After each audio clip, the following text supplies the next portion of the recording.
back to the place for all things news, arts, community and culture here at Melbourne. This is episode 5 of season 10 of Offbeat. Cue the intro.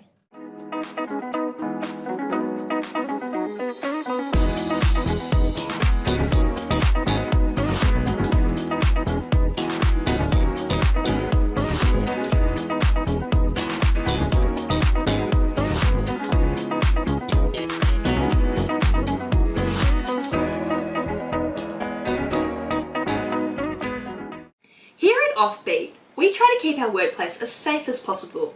Now, although we occasionally burn our tongues on insanely hot coffee, spill said coffee on our laptops and destroy said laptops, and with an incendiary rage to throw said laptops across the room, I can honestly say we've never shot anyone. Well, unfortunately, the same can't be said for TV and film star Alec Baldwin, who did. Recently, on his new Western film Rust, which he was the lead actor and producer of, Alec Baldwin was given what he thought was a prop gun, which actually had live rounds in it. Tragically, he shot and killed cinematographer and wounded the director. Halyna Hutchins, the cinematographer, tragically passed away in hospital hours later. She was a wife and mother of her 9-year-old son. A GoFundMe page has been set up for the grieving family, with thousands of donors and followers honouring the life that was taken from Halyna. Here is the link to support Halyna Hutchins' family. World-renowned children's performers, the Wriggles, have now a new member. Emma Watkins, the Yellow Wiggle, is stepping down almost after a decade. Emma has been the Yellow Wiggle for almost 10 years now, and 15-year-old Sahai Hawkins is taking her place. Wait, 15? 15 years old? Wouldn't she still be watching the Wiggles? And don't be ridiculous, Kendra. This new generation of Wrigglers is set to be more diverse than ever, with members from a diaspora of ethnicities, cultures and genders. Now, if you're a frequent user of Internet Explorer, you may have heard of something called NFTs. Let me explain. All the dead memes of 2012 are now being auctioned to the highest bidder for millions of dollars. But what is an NFT? Why are they so expensive and how do they work? How do you own something that is digital and spread across the entire internet? To help educate us all, we have our NFT expert. Please welcome Jeff Grift. Good to be here, Kendra. Also, it's pronounced GIF. Oh, I'm sorry, Jeff Grift. Now to start off with, what is an NFT? Well, an NFT stands for non-fungible token. In economics, fungible refers to an asset that is made up of an interchangeable unit. For example, money is fungible because $1 equals 100 cents. So if I were to give you a $1 coin or 100 1-cent coins, they would have equal worth despite being in different amounts. Right, so a non-fungible token isn't an interchangeable unit. No, but that's quite normal in economics. A painting or a house is also a non-fungible asset that can be used as part of someone's wealth, traded for money, or used to dodge taxes. Yeah, but it's not like you have exclusive access of it, or a tangible copy of the original to prove it. Once you have an NFT, what do you do with it? Well, you could make the NFT your profile picture. But so could anyone. Yes, but some people have begun using watermarks to prove that they own the NFT. I see, that would solve the problem because watermarks can't be faked or duplicated as digital artworks in of themselves. Just ask Reddit. Well, you can always password protect access to the NFT. Sure, but the image can still be downloaded and duplicated once you have access to the password. What's to stop the artist who has copyright ownership to sell it to multiple people? Then you don't have exclusive access anymore. It's almost like you've been conned. Hey, physical artworks can be stolen too. Yes, but there's only one tangible copy of the original. Any duplicate or print is easily distinguishable from the original copy, and if someone stole the physical artwork and tried to resell it, they'd get caught and would be forced to return it. Yeah, nah. Oh, and that reminds me of a famous con by a man called Victor Lustig in the 1920s who sold the Eiffel Tower twice. Hey, NFTs aren't a con. We're selling a real asset. Intangible assets on the internet that have a claim of ownership over a thing that everyone can access for free. It's not a con. It's elevating the common man. Rich people have access to houses and paintings. But with NFTs, anyone on the internet can own one. So you're saying you'd target ordinary people and intentionally bankrupt them so they can have exclusive ownership over a concept? Is it too late to talk to Felicity? Can I just get you to admit that this is a con? Where's Felicity? Can someone get her? She's the nice one. Next up, we have an interview with Diane Tolson, the General Manager of TheatreWorks. But first, there is a strange man staring at you through your window. We'll be right back.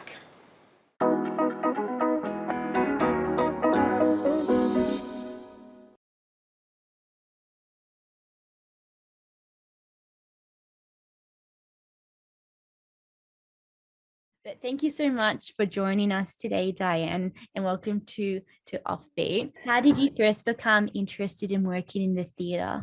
Oh, gee, it was a really interesting scenario. My background is business management and really boring things like liquidations and things like that. Right. And I owned a few childcare centres and ran them, so very much business minded. And then, life changed, and I decided. I went to an event and I thought, this is a great event. I love this event. And the person, I spoke to them and they said, oh, do you want to come and work for me? And anyway, I did their accounting. And then I'm going, oh, events are so good. So I started helping out with the event. One day my girlfriend said to me, oh, you've got to stop bumming around and get a real job. Like, seriously, this is not a career, doing all these events all over the place. So I thought, oh gosh, maybe I have to grow up and be an adult. This was in my 40s. So I applied for a job at the Women's Circus and I got it. And it was like, oh my God, I don't know anything about circus. I don't know anything about performance. I know how to run a business and produce an event. So that was my first foray into the arts, and it was a bit of a baptism of fire. It was a very wonderful organisation, but very complex with a lot of layers. But my forte was the financial management and business aspect of it. And at that point, the organisation was really struggling. So my focus was to get it back on track financially. So my skill set became really handy, but then I also learnt to understand how money works with art. Yeah. And it's a unique talent, I can tell you, because there is not much money in art. So doing a lot with very little and being creative. But so that was sort of how I got into the arts and into performance. And so it sort of started as a hobby-ish sort of event producing thing, and then has just travelled through from there. So leading on from all of that, and what you just talked about, Diane, how would you describe the role TheatreWorks plays in facilitating artists across the country? I think we're at a place now that the amount and the level of support that we give to the artist as an individual or a collective is very unique, and it's probably the only thing like it in Australia.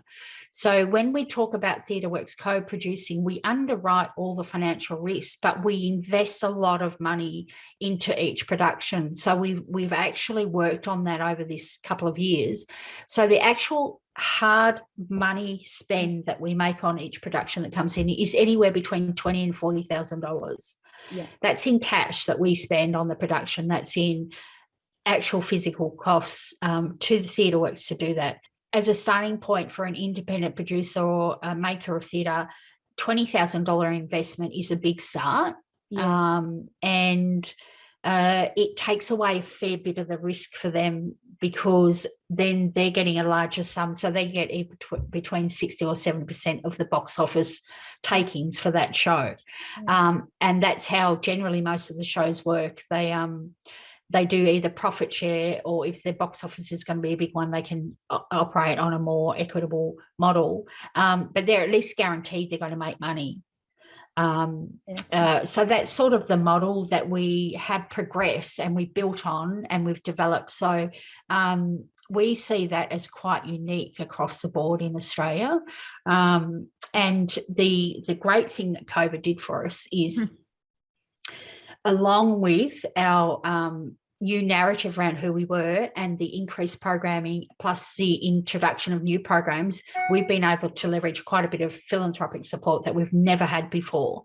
And in doing so, we have invested every cent from those philanthropic sources to give and pay directly to artists to create work. So over COVID, we've paid a lot of artists an income to make work.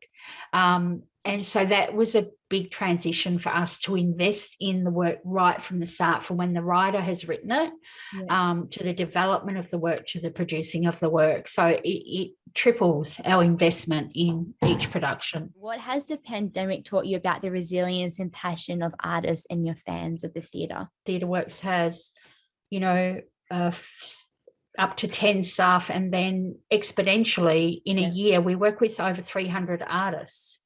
Wow. So the level of communication from my end was huge, communicating, the show's cancelled, what can we do to help you? Where will it go? How will we get through this? And then, the mental health that imposed, there's a massive amount of loss and grief for these shows. These artists have worked on them.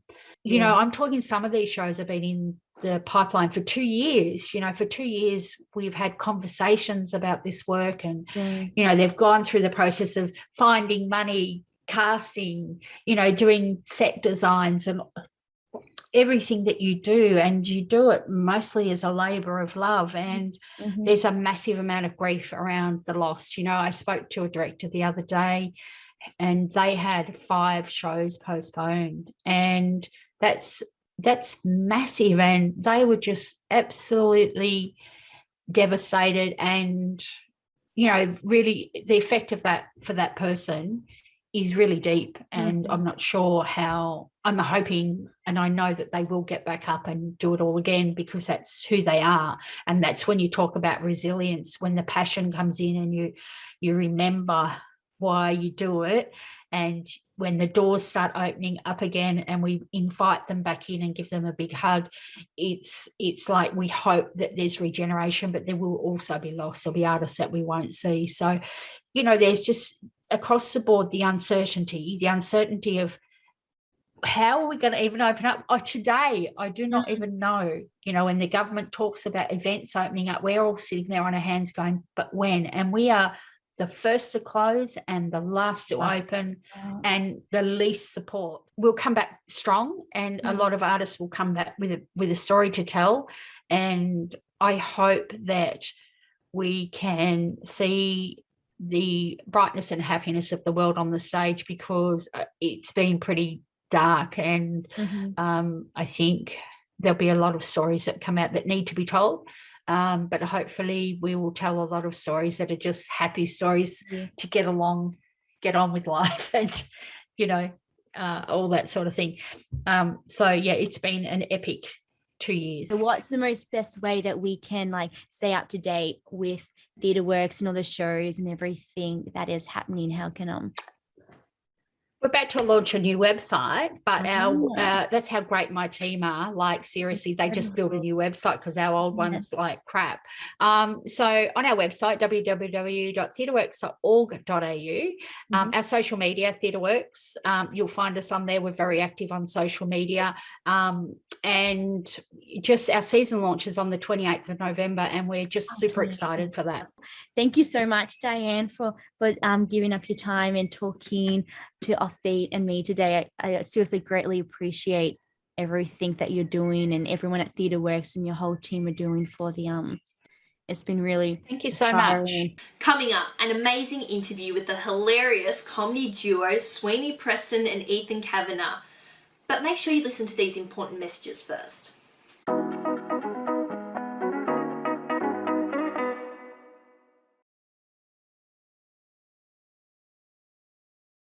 Sweeney Preston and Ethan Cavanagh both came out of the Melbourne International Comedy Festival's Class Clown contest, with Ethan the 2015 runner-up. Together and separately, they have both had a lot of time to really hone in their craft. This hasn't prevented them, though, from taking the time to reflect on their lives, which they did in their recent show, Very Mature. Please welcome Sweeney Preston and Ethan Kavanagh to the show. Thank you so much, Sweeney and Ethan, for joining us on the show today. Lovely to be here. Thanks for having us. Lovely to be here. What inspired each of you to get into stand-up comedy? I met Sweeney Preston, and he was a very funny comedian. I thought I wanted to be so much more like him. Sweeney Preston was my inspiration for getting into comedy. I actually had a similar experience, but when I met Ethan Kavanagh, I went, God, that cannot be my future. And I worked as hard as I could from that day onwards to try and avert that crisis. So you both kind of just met and that's where it fell into place. Personally, I don't really remember ever meeting Sweeney.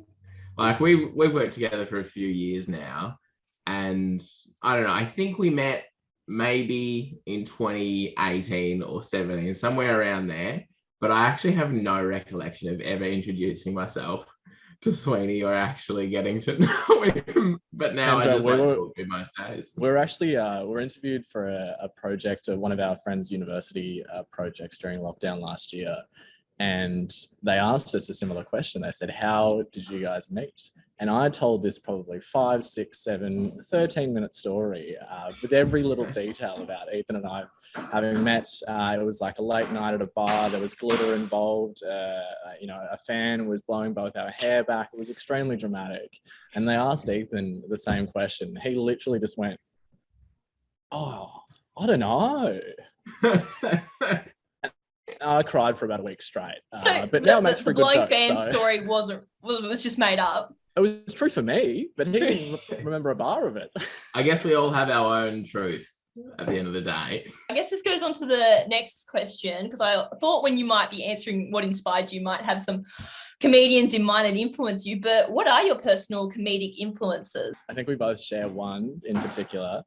Australian comedian called Reese Nicholson, who just is absolutely fantastic. If you think about kind of jokes per minute strike ratio, I've never seen anyone fit as many gags as he can into sentences. He kind of just has a way with language and just really like guns it in terms of also like how he dresses up, and he's very like, I don't know, he describes himself almost as like a drag queen, in that he kind of gets really dressed up and almost puts on some sort of a character, even though it's still very much him on stage. Another great influence on the way we work and the way we write as well.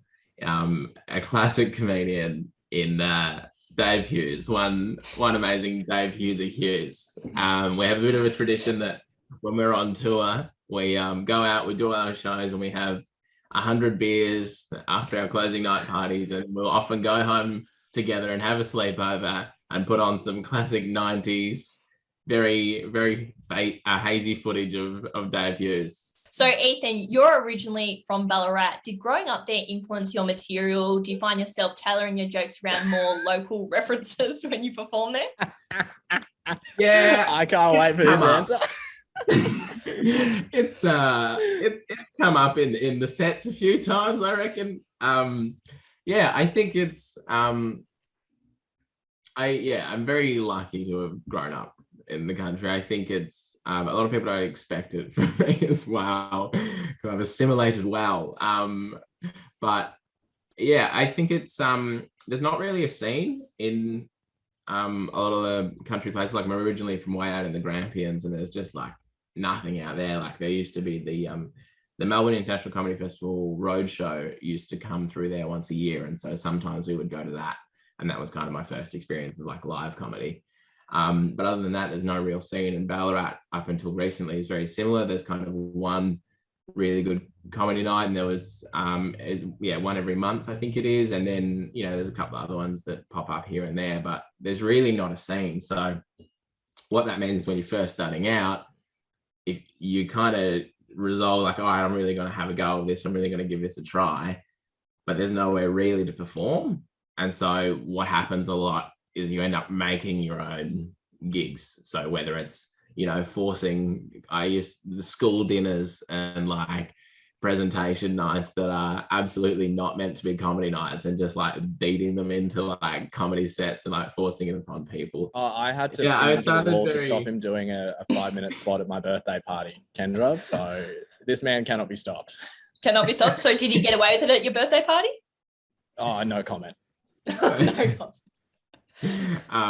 But yeah, I started very young. So I started when I was in high school. I used to do our like school dinner every year. And it would be like, oh, the head of house will speak at the dinner, and then it'll be, you know, the head of the school speak at the dinner, and then, you know, one of the school captain will speak at the dinner, and then for some reason every year Ethan will speak at the school dinner. So why didn't you get school captain then if you made so many speeches at the school dinners? I actually was spirit captain at my school, which is not Spirit a captain. real, which doesn't sound real, but it fully was. And I still maintain that, like, if I ever go out in Ballarat, people come up to me in the pubs and grab me and yell spirit stick at me because I used to have a spirit stick as the spirit captain. We do not have the time for me to explain this. I'm so intrigued by the spirit captain now. But Sweeney, you wrote your very, very frank personal essay for Why Not earlier this year about the experience of losing 3 comedy festival shows to the pandemic. What kind of response did that generate in the scene? It was a very personal thing, but also when I kind of looked around and had been talking to people and judging from what people around me were posting on social media, I feel like while I was expressing it in that sort of a way, I feel like those words could have been written by so many people.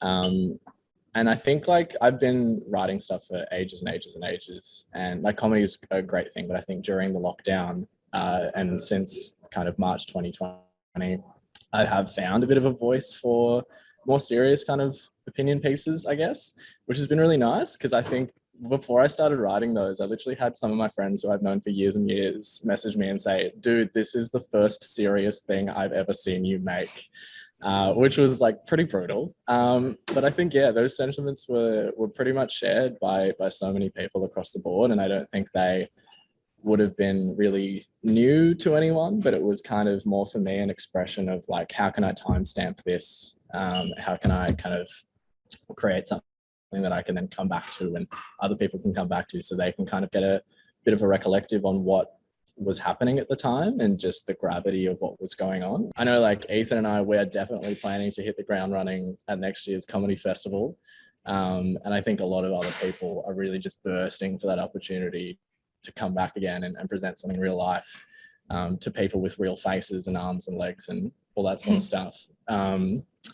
But yeah, we can even talk about that if you'd like. We've kind of got a little bit of stuff in the guide or in the works sometime soon. Ethan, do you want to touch on that very quickly? Yeah, so we just have just now in the process of, you know, locking everything in for a brand new show at the 2022 festival next year. I think we're going to call this is the scoop. Kendra, you're getting this first, hot off the press. I'm really excited. Yeah. So we're going to be calling it something along the lines of presentation is everything, or presentation matters, something to do with the word presentation. You know, kind of like a comedic equivalent of kind of a fake it till you make it vibe. What was the response to Very Mature like during the Tasmanian tour? We both went into it being, you know, how different can it be from just kind of, you know, doing spots at rooms and kind of thing. And we very naive. We were just like, we'll just go and, you know, we'll see what happens kind of thing. And we had the best time on that. It was 4 days or 5 days, I think we were there. And we learned like so much. I think like the equivalent of 2 years of like kind of professional education. It was awesome. It was so good. We just crammed so much stuff that we never otherwise would have found out. We really had to fend for ourselves. We had this big flyering day in Salamanca Market the day before our final show, where we like really just hustled so hard to kind of bring people into the show. We were getting people to buy tickets on the spot in front of us. We were doing all these weird deals with people, and we did it at the end of the show. Sorry, at the start of the show that night, we did like a make some noise if you're from Hobart, or make some noise if we met you in Salamanca Market this afternoon, and 90% of the crowd cheered. So it was a really just a sink or swim kind of time, and thank God, I think for the most part we doggy paddled our way out. thank you so much to both of you, Sweeney and Ethan, for coming on the show today. It's been an absolute blast of an interview and really enjoyed it. But yeah, so keep an eye out for these guys at the Melbourne International Comedy Festival and the comedy scene. Thank you so much, guys. Thanks, Kendra. Cheers. Thanks, Kendra. See you later. It's that time in the day where we have to sadly wrap up this episode. From NFTs to vaccine certificates and even rustic holidays, we always love to speak about the current topics. A big thank you to Diane Tolson of TheatreWorks, Sweeney Preston and Ethan Kavanagh for generously giving up their time and providing us with some wonderful insights on the show today.